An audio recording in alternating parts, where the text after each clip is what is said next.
Okay, so today we're hanging out in my pantry because we have a hole in the wall. So I want to give you guys a few quick tips just to fix the hole without spending a fortune and without getting a professional, because not only would that potentially involve a plasterer, but also you've got to paint it as well. So we're going to do it really quickly, fix it up, and nobody will know the difference. Okay, so here is the nasty culprit. This is not very bad. You can see it's more of a dent than a hole. Now, I'm going to use a multi-purpose interior filler, and I'm going to fill that, let it dry, sand it back, fill it some more if needed, and then once it's dry, paint over the top. If you're like me and your kids run into everything and bump into your walls, your house will be full of these tiny little things. This is about the size of my thumb. So nice, quick and easy job. Now, if it was a much larger actual hole, this is what I would recommend using for that.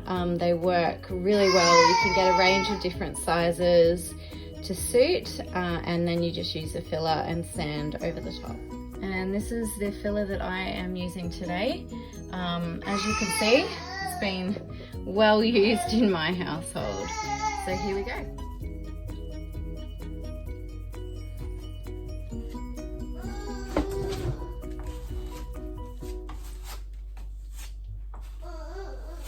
Okay, I like to come at it from a few different angles just to make sure that it's well filled.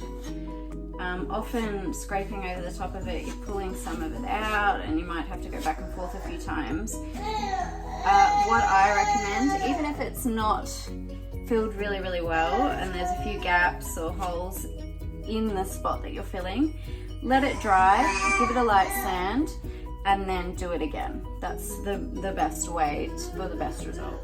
So we'll let that dry and we'll come back in a little while. Okay, it's the next day. We're back here with the hole in the wall. I'm going to give it a light sand today and then fill with some more filler, and we'll let that dry again overnight and finish it off tomorrow.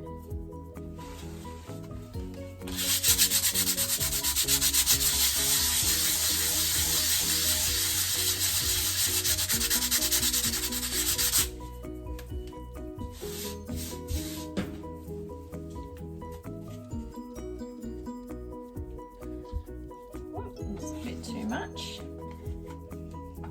Okay, so when you're using your spatula that you're spreading it on with, I guess it's like icing a cake in a way.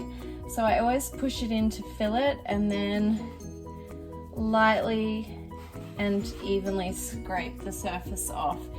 The more excess that you have, the more that you're going to have to sand down later. So now the hole is filled, it's level. Once that's dry, it should look really good. You can see that go over it a few more times if you feel the need. It will look a little bit scratchy, but that's what the sanding is for. So once I sand that off, it'll look nice and smooth, and hopefully that'll be it. And all I'll have to do is give it a really light sand and then paint it with some wall colour. Hopefully one coat will do, maybe two.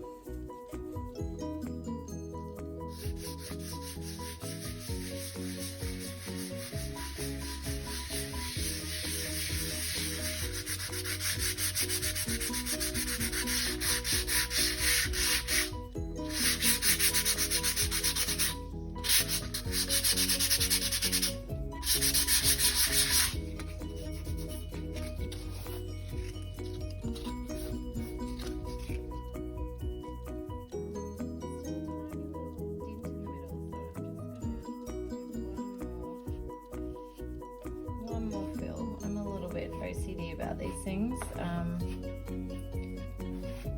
but that should have it this time.